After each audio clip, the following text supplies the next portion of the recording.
6, verses 21. Again, I'm glad to see each and every one of you. You know, you could have went anywhere on today. Matthew 6 and 21, I'm reading from the English Standard Version. For where your treasure is, there your heart will be also. You can be seated. If you want to, you can turn to Deuteronomy 15. We're gonna hit that in a few minutes. We'll go. So if you want to be prepared for that, go ahead and hit Deuteronomy chapter 15. But today we kick off a new series titled Shift. Somebody shout Shift. Shift. It's crazy because I've been preparing for this series for a few weeks. I'm excited about it, Mother. And Monday, God dropped a bomb on me. Now, this is how excited I was. I mean, almost 2 weeks ago, I sent DeAndre, he does the graphics for the slides. I sent him the name of the sermon, told him that, hey, go ahead and get the graphic ready so that we can promote it online. And it even got announced last Sunday. That was Casey's fault. She shouldn't have announced it. She should have known in the spirit. Don't announce that because God was going to change it during the week. So you didn't pray that week. You didn't fast that week. But you would have heard that in the spirit. No, I'm just playing. But so it was titled Unlocked. So if you were here, you saw the slide. You heard the announcement. It was like, join us next week for a new sermon series titled Unlocked. That was Sunday. And then Monday I heard God say, shift. My Lord, my Lord. He said shift. And he didn't even have to explain. I know exactly what he meant, sis. He said that the road that I was going to take you on this series, and it's a giving series, okay? Dang, I knew I should have went somewhere else this morning. It's a giving series, so stay with us for the next 4 or so weeks, depending on how good it gets. It's a giving series, and it was going to be titled Unlocked. And God said the road that you were going to take them down, all you were going to do is feed and help firm the broken foundation that their previous preachers have given them when it relates to giving. Okay? Because the whole concept of unlocked is when you give, God is going to unlock the treasures of heaven. That's what we were going to shout and get high and all that. The blessings of God when we give our offering, when we give our tithe. Now don't get it twisted. The promises are there, right? The blessings, the promises of giving, the promises of tithing, the promises of being consistent, Mother Sherry, they're all in the scripture. So it's not that we're negating that. But the problem is, in the past, from generation to generation, the church has taken giving and connected it to just giving. That's the problem. What we've been doing in the church from generation to generation is giving to get. Somebody shout, I've been giving to get. Come on, be honest with yourself. Examine yourself. You've been giving to get. But God said during this series, He wants to challenge you to shift the way you viewed your giving. Shift the way that you actually give. Shift your motivation. Shift your thought process. Shift your mind when it comes to giving. Not only to God, but to those around us who are in need. So let me give you the big idea for this entire series that we want everybody to take away when we're done. Shift from I give to get to I live to give. That's it. Write that down. Memorize that. Jack, get a tattoo. You got any tattoos, Jack? Get one more. Get that on there. Tattoo. Get a tattoo all the way across your back. Okay? Cover up that Tupac thug life on your back. Okay? No, I'm just playing. But the big idea for this entire series is shift from I give to get to what? I live to give. I believe the moment that you, and if you go to this church or whatever church you go to, if we can get masses of people, if the link, let me holler at my house real quick. If the masses of the link church go from I give to get to I live to give, I think at that moment, that's when a true partnership with God begins to take place right there. I don't believe that we're in true partnership with God when our motivation for giving is only to give. But when we get to a place to where I live to give, I believe that it opens up the door for heaven to come down to earth, and then His will, His purpose, and His mission can be fulfilled through the church. Look at somebody and say, it costs money to do ministry. And God said, when you get to a place where you can live to give, at that point you partner with Him to do ministry down here on earth. Okay? So that's where we want to go to. I believe that when we partner vision right now can actually become a reality in the Link Church. That's what I believe. If we can get 70, 80% of the members to get to a place to where I live to give, I believe the vision of a 24-hour Feed My City food and necessity pantry, it goes from a vision to a reality. It goes from a goal and a dream to something that's actually in place. I believe if we, the majority of us at the Link Church, get to a place to where I live to give is part of our life, then guess what? When we go into the apartments, we can do more than just preach the gospel. When we go into our adopted apartments, our low-income apartments, we can do more than just bring a bounce house and let the kids play and bring some hot dogs and tell them that God loves them. But I want us to get to a place as part of the vision to when we go into our low-income apartments, we can pay some electric bills. I don't know about you, but I want to go into some of our low-income apartments and that we can give them gas. We can fill up their, hey, everybody meet us at the gas station tomorrow at 9 a.m. before we have the Oktoberfest, and we fill up everybody's cars. That's the place, that's the vision. But I believe God is saying if we get to a place to where I live to give, then what was once a vision can now become a reality. Man, I want to give away some houses at the Link Church. I want God to be able to send some single mother who got 4 babies, got 2 jobs, riding a bus twice a day just to keep food on. I want to bless a mother with a car. Do you want to be a part of that? Yeah. That's not going to happen if our motivation for giving is giving. Because if truth be told, those of us who have that motivations, we're not consistent with our giving. Come on, sis, let's be real about it. If you give to get, it only lasts for a little while. Why? Because you're looking back and be like, I ain't rich yet, so why am I giving? Listen, I started tithing in 2018, in 2002. That's when I started tithing, and guess what? I ain't rich yet. If it was all about getting rich, I would have stopped in 2002, right? After a couple months. So if that's your motivation, some of us, the reason why we're not giving now is because we didn't get rich the last time we tried it. Man, I tithed for 90 days, and guess what? I didn't win the lottery, man. Forget this. You start tithing and you increased your lottery ticket purchase because you thought you was going to win the lottery. No, that's not how it works. If we give with the wrong motivation, we can't be consistent. Lord help us. That's good. Next, second point, if you're writing, giving should be a lifestyle, not a get-rich-quick scheme. We're just setting it up. We ain't even got to the sermon today, okay? This is just a setup for the entire series. Giving should be a lifestyle. Somebody shout a lifestyle. Not a get-rich-quick scheme. I know some of y'all, I'm busting up everything your pastor told you, your last pastor told you.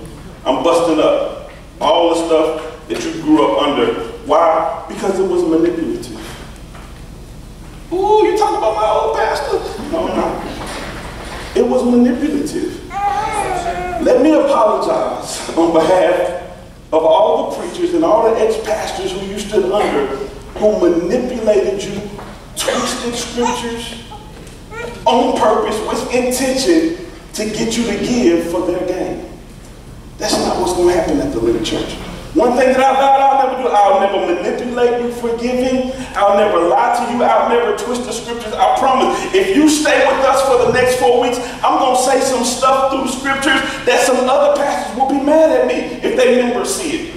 Because I'm going to tell you what God really says about tithing. I'm going to tell you the truth because it may be different from what your pastor told you at the last church you were at. It may be different from what your mom and daddy told you growing up because we preachers, we used it to pay bills, to manipulate. But I told our leadership team a long time ago, if we need some money, I'm just going to come out and say, hey, y'all, we need to pay some bills. I've done it. I did it. Did I not do it when we were struggling and I was coming out of too much money? I had to come to the church and say, hey, y'all, I can't pay the bills no more. What I could have did is just got up and preached you happy and say, God is going to bless you. And we could shout and we could have ran, your blessing, 7 times your blessing is on the way. Your blessing is on the way. And then we could have raised the offering and you would have been wide open and we could have got what we needed. But that's not what's going to happen at the Link Church. Because we want to shift. God is saying, if we can shift this month from giving to get to living to give, it's going to transform our entire life. Amen? Amen. I wonder how God really feels when he examines our motivation for giving and sees that we're only giving to give. Think about it. Examine yourself. How does God feel when that plate passed last week and the only reason you gave was because you wanted to get 30, 60, and 100-fold? Woo! I wonder how God felt when you text your tithe and the only reason you did it is because you're trying to buy a house in 2019. And you're trying to sow seeds for it because you're trying to get a car in 2019. So God, I'm putting down an investment so that's all. I wonder how God feels when he sees that we can care less about the kingdom of God. We only want something. You don't get it? Okay. Wives, how would you feel if your husbands, future wives, boyfriends, whatever, wives, girlfriends, whatever, how would you feel if you found out that your husband only tells you you're beautiful is so that he can, what kind of age group you got in here? Okay, y'all supposed to be somewhere else. No, I'm just kidding. How would you feel if you found out the only reason he told you you were beautiful is so that the oven was ready when he got home to cook? Okay? How would you feel? Let's be real. Can we talk? I should have just got a fire and a table and a chair this whole month. We just need to get a table and a chair and just have a fireside talk. Okay? Maybe we need to get that next week. Because that's all I want to do is I just want to have a chat this month. How would you feel, lady? Talk back to me. How would you feel?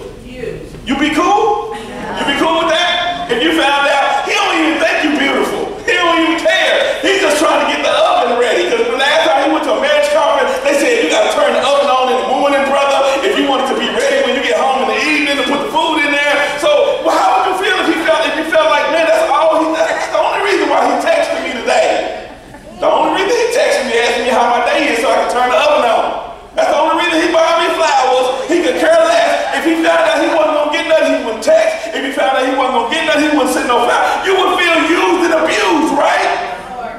So how does God feel when the only reason you're giving is to give? You could care less about what he wants to do in these apartments in Urban. You could care less about how many women he want to buy cars for, single mothers in Urban. You could care less about any of that. All you want to do is put a down payment down on your house in the kingdom so that God can give it to you free. Wow. My God. Men, how would you feel if you found out the only reason it was hot in the evening is so that she could spend a little extra money the next day? That's the only reason she was meeting your needs. How would you feel, brother? That's the only reason she meeting your needs. How would you feel? How would you feel, DeAndre, if you found out the only reason the needs are being met is because she's going to ask for some extra money? I feel used and abused. Messed up, jacked up, tore from the floor up. I wonder if that's how God feels.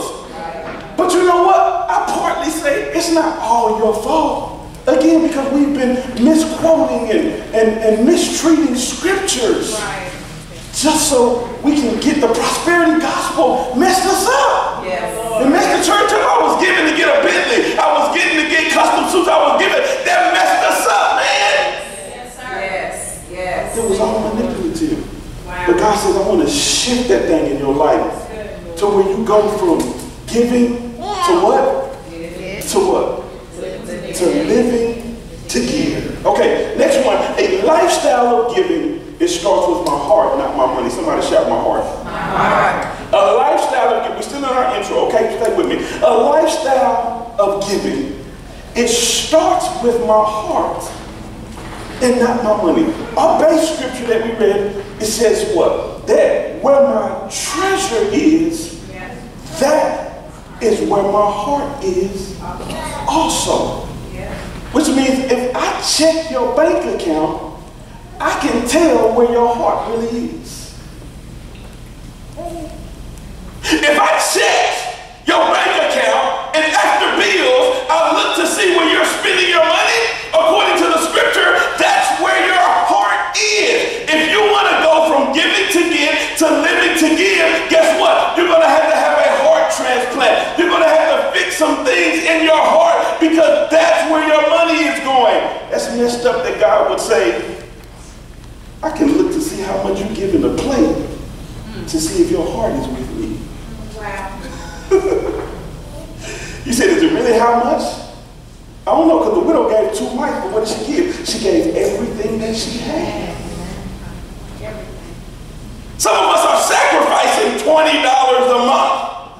And like, God, you have my heart. My heart is yours, God. I love you. I worship you. And then when it's time to give your heart, because where your heart is, where your treasure is, right? Then you're holding your hands back. Let's go to Deuteronomy chapter 15. I want to tag this message today, the heart of the matter. Because the only way that we can shift from giving to get to I live to give is to deal with the matters of the heart. And in Deuteronomy chapter 15, 7 through 15, the children of Israel are preparing to go into the promised land, and he's giving them their laws. He's telling them, this is how I want you to conduct yourself. And he gets to a place to where he said, this is how I want you to deal with poor people. Okay? This is how I want you to deal with people who are in need. And what this text does, it gives us a glimpse of the type of heart that God wants the giver to have. Okay, let me read this. If not, you don't have to turn to it. If not, you can look at it behind me. If there is among you a poor man of your brethren without any of the gates in your land, which the Lord your God is giving you, you shall not harden your heart, nor shut your hand from your poor brother. He said, man, if you see somebody who's in need around you, guess what? You're not supposed to harden your heart, nor close your hand from your needy or poor brother. It's crazy if you notice that God connects your heart with your hand. Wow. You should have been reading it. You shall not harden your heart, nor shut your hand. So a shut hand equals what? A hardened heart. Ooh, Pastor, you're telling me that God is saying if my hand is closed, then my heart is hard? God, forgive me right now.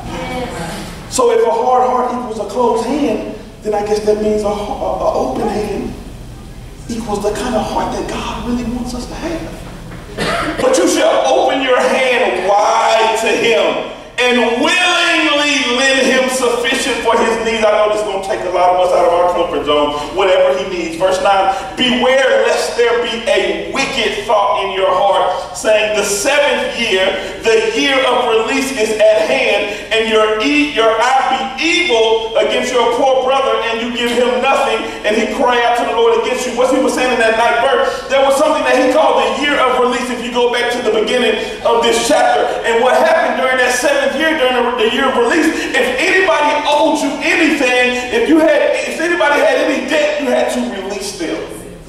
Yeah. So he's saying, hey, if you get close to the year of release and you need to bless somebody who's in need, he's saying, hey, go ahead and give it to them. Don't hold it just because you know there's a possibility you can't get it back, because in a few months you're going to have to release the debt. For the poor will never cease from the land. Therefore I command you, saying, you shall open your hand wide to your brother, to the poor and your needy in your land. If your brother, a Hebrew man or a Hebrew woman, is sold to you and served you 6 years, then in the 7th year you shall let him go free from you. And when you send him away free from you, you shall not let him go away empty-handed. You shall supply him liberally. Somebody shout liberally. Liberally. From your flock, from your threshing floor, and from your winepress, from what the Lord your God has blessed you with. Anybody been blessed? You shall give to him, and you shall remember that you were a slave in the land of Egypt, and the Lord your God redeemed you. That's crazy. He's connected what God has done in your life outside of finances to what you need to give to other people. Therefore, I command you this thing today. Okay, let's start. How do we shift from giving to get to living to give? Number one, shift from a selfish heart. This is practical, y'all. Stay with me. I promise you at the end of this series, it's going to bless you.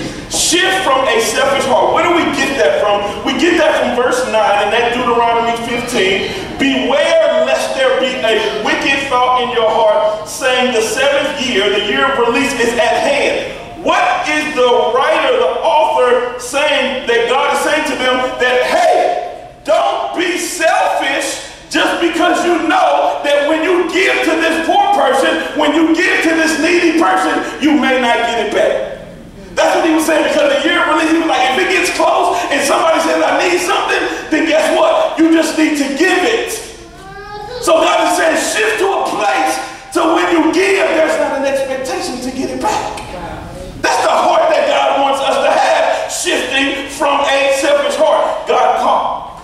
crazy. He called the selfish thought wicked and evil.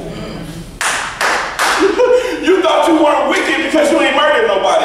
You thought you weren't evil because you're not doing all this craziness that the Bible says don't do. Don't commit adultery. Don't be homosexual. Don't lie. Don't cheat. Don't steal. But then God said the selfish heart is wicked and evil. That's the same word, wicked and evil, that he used for those sins.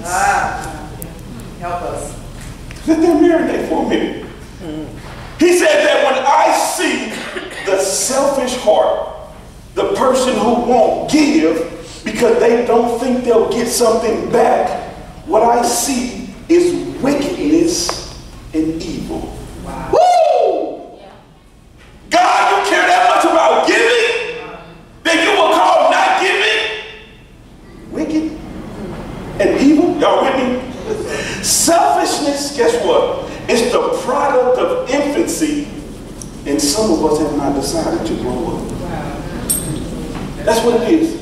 Selfishness is something that we came into this world with as infants. I remember, and those of you who have little or had little children, you remember this too. What was one of your child's favorite words when they were two? Mine.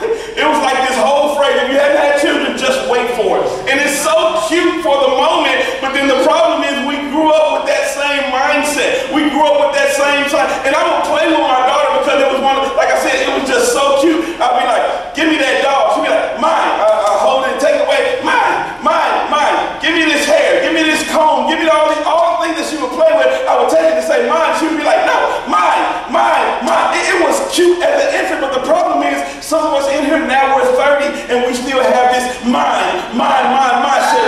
We're 40 years old and God is like, I want you to live to give, and you're like, mine.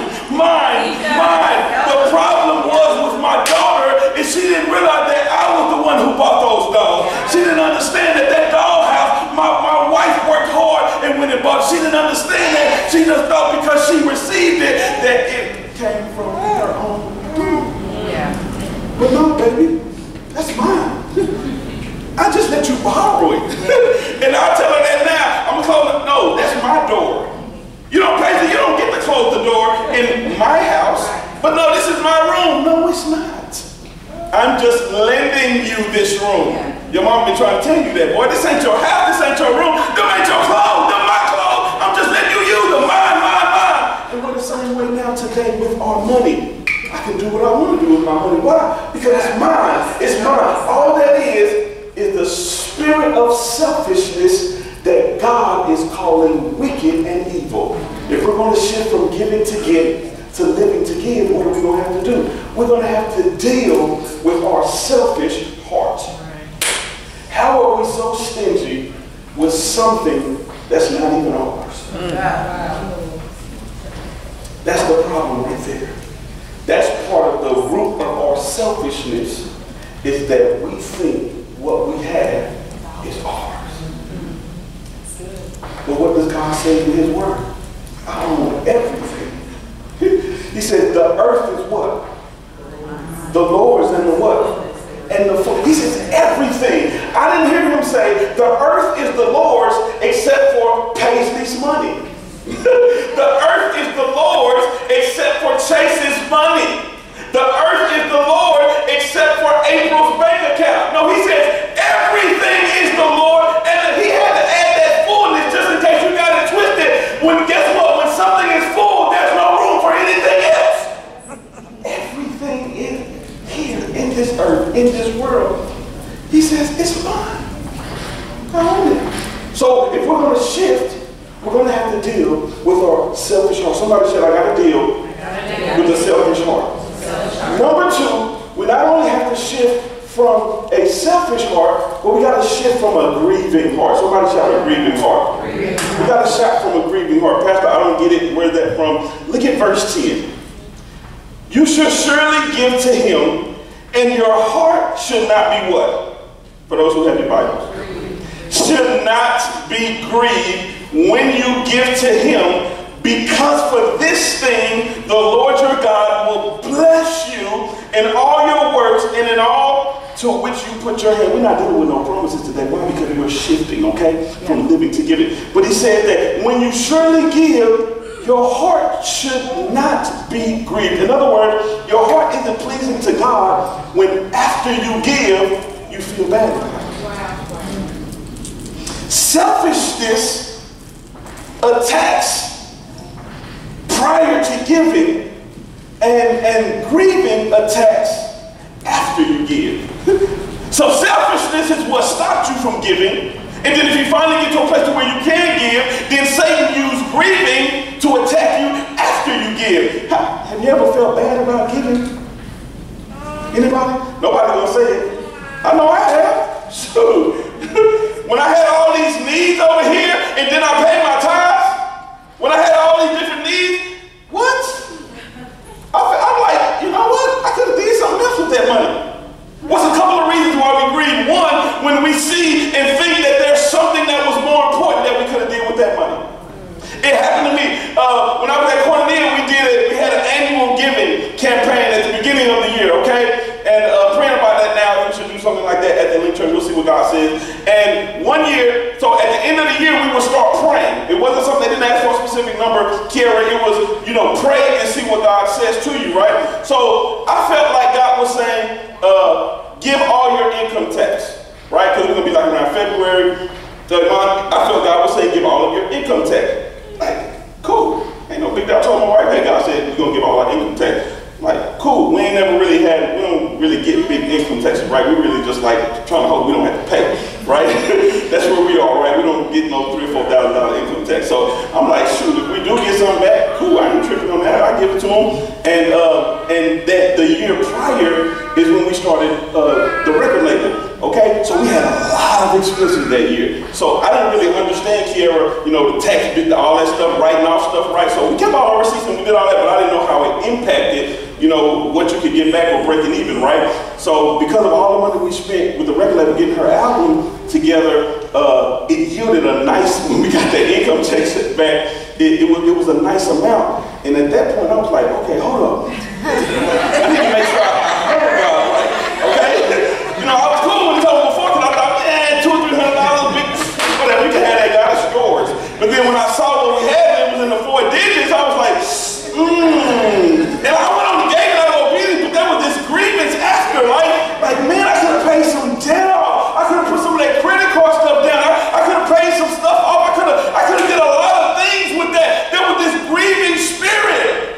Help us. Now I moved past it because I understood that God was testing me, testing my faith, testing my ability to give. So I was cool with it. But Satan tried to attack me with that grieving spirit. Okay?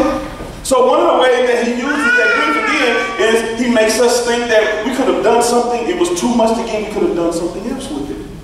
Another way that he uses that grieving spirit to attack us after we give, especially when it's a significant amount of money, he tells us, now you won't be able to survive the rest of the month. You're not going to make it a month. Basically, he attacks your trust in God. We don't trust God. So then we grieve after we give it because we're like, shoot, man, I done gave the church $250, my $2,500 check a month, and shoot. And then right after that, what happens? Something break down. Am I the only one that it seems like when you give something significant, then the washer want to break down the next week, then the car want to break down, then you got to get something fixed, and it just so happened looking to be the amount of money that you gave in your tithe. Like, for real, God? Like, for real? Right? I gave $299 in church, and then the car broke down, and they told me it's going to cost $299 fixed, and I'm not going to get $299 again for 2 weeks. What the heck am I going to do? Right? It's like if this would have broke down the day before, I would have been all good in the hood. Why? Because I'm not tripping, skipping out on God. That don't really bother me. Right. Am I saying something? So it says, stop the grieving heart. Let me see. Somebody give me $20. Hurry up. Somebody run. Give me $20. Give me $20. Okay? Ooh, that's good. Give me $20. How you feel about giving me the $20? Huh? You grieving or anything? No? Y'all know why when I said I needed $20, why she ran up here and gave me $20? Y'all wanna know why?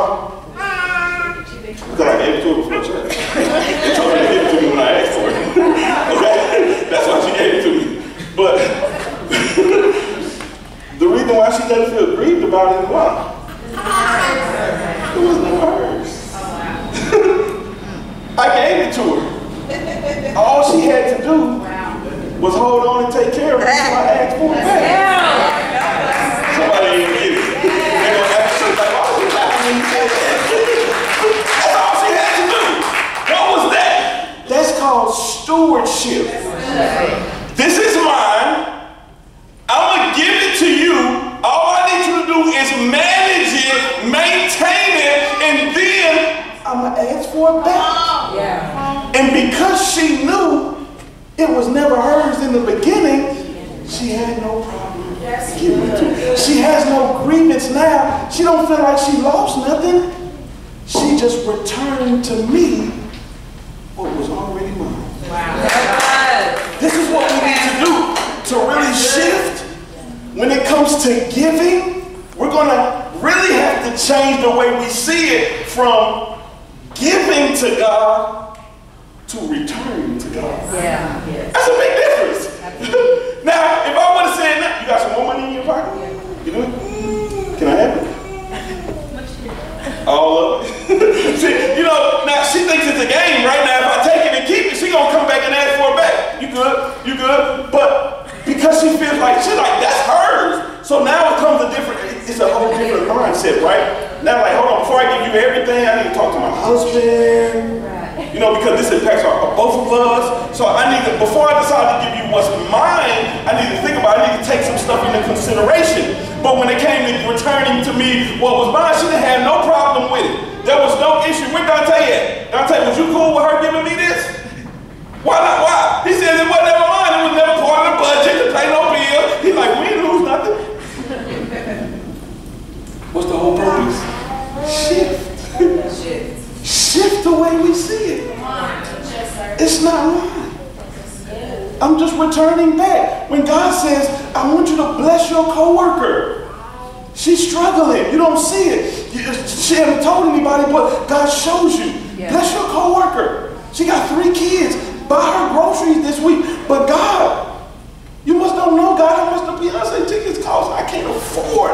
I got the plan set. I need to set aside $150 every month if I'm going to afford these tickets when they go out. And I'm trying to get the pre-sale in. I got to hook up, Pastor. I got to hook up, God. If I buy her groceries, that's going to mess up my chance to buy the tickets, Pastor. God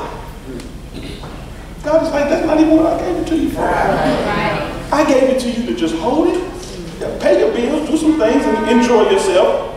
But the thing is, when I ask for it back, I need it. And you won't grieve or feel bad about it when you've shifted your mindset and perspective on how you view it, and you see it as this was just God's in the first place. Listen, God never told me to give away a house. He's never told me to give away a car. But I'll be honest, I'm looking forward to it. I'm looking forward to it.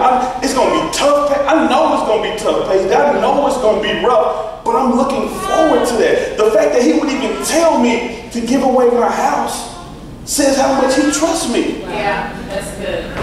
And the fact that I would be willing to do it, I'm hoping I would be willing to do it. Trust me, I promise you I'm going to have to think about it and pray about it and fast, and I'm going to rebuke some demons to make sure it's not the devil telling me to do that. You know what I'm saying? But the fact that he would trust me to even do something like that, because I know he ain't going to tell me to leave my house to go live up under a bridge. I know he got something bigger and better for me. But I want to live to give. Me and my wife was just talking earlier this week about opportunity. When we used to just look for opportunities. And then I'm preaching to myself because we don't look for opportunities like we used to. I'm confessing, y'all. I'm confessing. I give a lot, but I mostly give to the church. I'm not mostly, I remember I used to go and there would be a homeless person. It was like I kept money in my pocket waiting for the opportunity to give. I got away from that, and God it's convicting me now when I'm writing this sermon. It's like, you're going to have to get back to the place where you're not just giving to the church, but you're giving anywhere I tell you to give. Now, it starts with the church, because that's where the greater kingdom work is done, but that's not where God wants us to stop. If we don't live to give, it's not just something we do on Sunday, it's not just something we do at Bible study when they pack the plate, but it's something we look forward to daily. Okay? So we got got to get away from that grieving spirit. A couple reasons why I said we could do something else with the money. That's how Satan uses it. We don't trust God to provide, or we feel like we gave too much, but we're going to have to shift from that grieving spirit. So then he tells us what we need to shift from, and then he tells us what we need to shift to. Number 3, if you're writing, shift to a generous heart. Shift to a generous heart. Where do we get that from? Verse 14, you shall supply him liberally. Somebody shout liberally. Liberally. From your flock, from your threshing floor, and from your wine press. From what the Lord your God has blessed you with, you shall give him. If we're going to shift from giving to get to living to give, we're going to have to become generous. That word liberally, that's a big word. And then God made sure that he added everything. He could have just said, you know what, give liberally from your flock. You probably would have been good, right? So what God was basically saying, give liberally. When I tell you to give, if you got to go to the bank account, to the checking account, that's where you need to go. If you got to get to the savings account, that's where you need to go. If you got to get to the 401k, I don't care about none of that stuff. When I tell you to give, you give. He says from everywhere. He said from the flock, from the threshing floor, from the wine press. So they made money off of flock, from selling flock and sheep. They made money from the threshing floor. That was wheat. They made money from the wine press. These were 3 different ways that one house made money. And God said, when it's time to give to those in need, when I tell you to give, I need you to go to all these places you make money to give. That's the generous heart. 3 characteristics of a generous heart. 1, a generous heart looks for an opportunity to give. A generous heart looks for an opportunity. Come on, let's be honest. How many of you go around, let's just say on a weekly basis, looking for an opportunity to give? I'm not saying raise your hand. I'm just saying this is self-examination. This ain't for nobody else to judge you. Okay? How many of you actually look for an opportunity to give? This is where God is wanting us to shift. He'll be able to trust us with more because he's looking for people who can be a conduit to others. He's looking for people. God owns the cattle on 1,000 hills, but guess what? Somebody on earth has to own the cattle.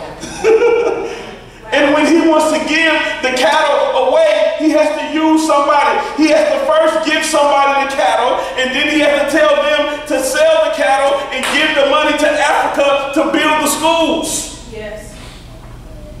We want God to use us to build shelters and women's shelters and do all these things for the poor, and we want to build houses in Africa, and God is like, you don't have a generous heart. There's no way I would trust you with the money to do that. Yeah. God is like, no way. Really? That's cool that you have the desire, but he says, I need you to have the generous heart first. Because I've got some work that needs to be done in these low-income places, in these other countries. And I can't just give you money and hope that you're going to use it for the kingdom when I need it back. Right. He says, I got to know for sure. He said, you got to show me that you're generous with the little that you have. Yeah. The lie that Satan tells us is when you give more, then you can give. Right. I heard a story of a man who came to the pastor and he says, hey pastor, I need you to pray that God will give me more so that I can give, because now I'm not in a position to where I can give. I don't make enough money. So he prayed for him. God blessed him with more so that he can give, right? So God blessed the man. He was making like $100,000 a year now. And then he went to the pastor and he said, Pastor, I can't give because I make too much money. And then the pastor said, okay, let me pray for you. God, I pray that you will take away his money so that he can give. It didn't matter what he had. When he didn't have enough, he said, when he had little, he said, I don't have enough to give. God bless me with more. And then when God gave him more, then he said it was too much.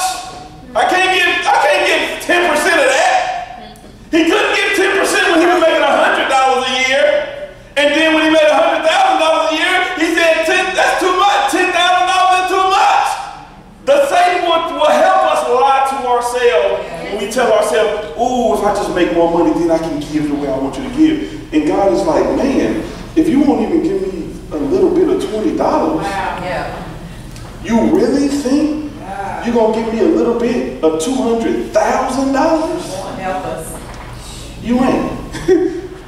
You ain't. Just like you give me a quarter of this $20, he said, if I give you $200,000, you're going to give me $20 of that. Because you don't have a generous heart. But the generous heart looks for opportunities. What else does the generous heart do? The generous heart, it doesn't look for anything in return. That's good. That's good. Most of us will not give anything to anybody unless we think we're going to get something out of it. Right. And you know what? We've got to a point now, Wilkeny, to where we will settle for not even being able to get our money back. We'll trade our money back for likes and reposts and shares. They don't get it. I didn't break it down, Karen? Okay. I don't mind giving the $20 to the poor man on the corner now because I know he can't give it back to me. But man, when I take a picture of him, when I take a selfie with him, I'm going to get 150 likes. I'm going to get 25 shares. And they're going to tell me, oh my God, you're so amazing. You're such a giver. God needs people on this earth like you. So you traded in return of getting the $20 back. All you did was use the $20 to buy likes and shares. So you still was looking for something in return when you gave it to them. That's why you took the picture in the first place. Listen, I love it when I see people, that's sarcasm, right? When I say, hey, I'm not saying this to brag, but yes, you are.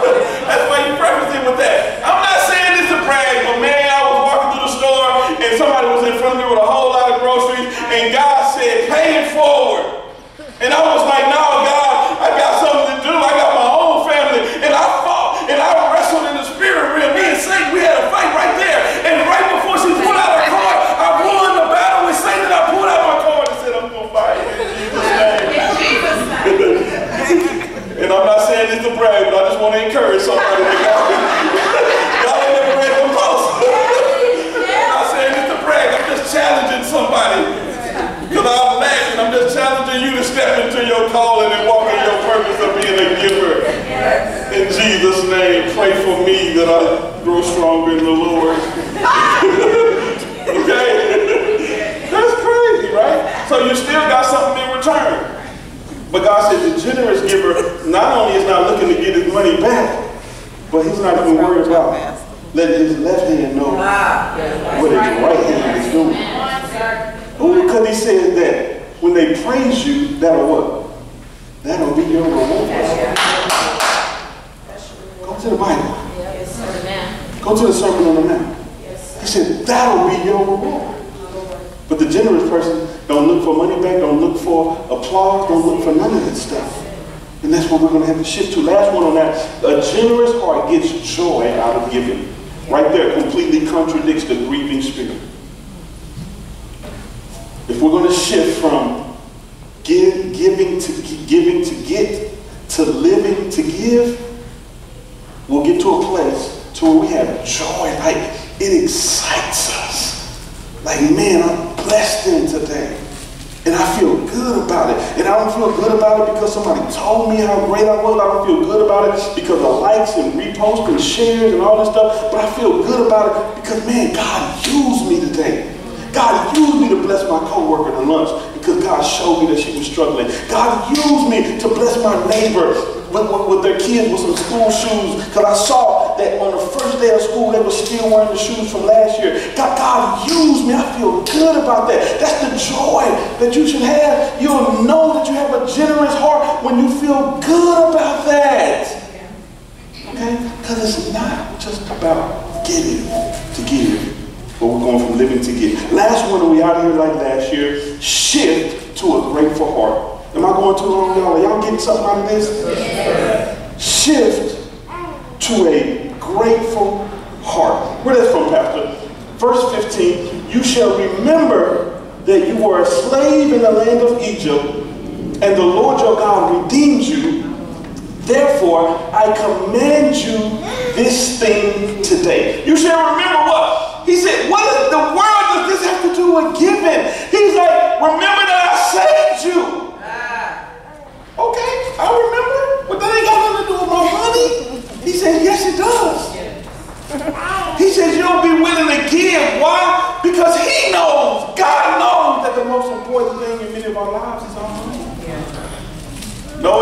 for my children. No, it's not. It's my spouse. No, it's not. If truth be told, you pray about money more than you pray for your own kids. Come on, y'all. Am I lying? You pray about money more than you pray about your spouse. Ain't nobody saying nothing. Because money is connected to everything that we bless it. I say this all the time. When you pray for a promotion, what are you really praying for? When you pray for scholarships, what are you praying for? Money. When you pray for God bless me with a new house, are you really praying that He blesses you with a house for free, or are you really praying that He gives you some more money so you can get the house you want? It's all money. We find ourselves praying about financial things almost daily. But how many of you actually pray for your kids every single day? That's why that's why Jesus was able to say, where your treasure is, that is where your heart is also. So we got to shift to a grateful heart. Gratefulness and thanksgiving, it's been the foundation for giving since Genesis. We're going to talk a little bit about that next week. But that's always been part of the foundation. Gratefulness. I give because I'm grateful. He says, when I tell you to give, when there's an opportunity to give, obviously, if there's a struggle, just think about where I brought you from. Yeah. Think about what I saved you from. Yes. And that's why it's not too hard for me to give now, because I remember where I came from. Brother, I think about it all the time when I pay my tithes and I feel like it's a struggle and I feel like, man, should I pay it this week? Man, I can pay it back next time. I think about it and God just brings me back. Do you remember when you were riding the bus? Thank you, Father. Do you remember when you walked out of prison with nothing? Yeah. Talking about me. I remember when I walked out of prison with nothing but some boots and the clothes they gave me. Yeah. When I was a grown man, I had to move in with my mom and daddy because I didn't have nothing. I was a grown man. My daddy had to buy me some clothes. Do you remember where I brought you from, Pastor Lewis? Come on, Jesus. Do you remember when you couldn't even get a job at McDonald's? When you came to church in midweek Bible study and you couldn't even put $1 in the offering plate? Do you remember that, Lewis? Lord, help us. Yeah, God, I remember. And you go, what you want? Who needs something? What you got? I got it, God. Because I remember.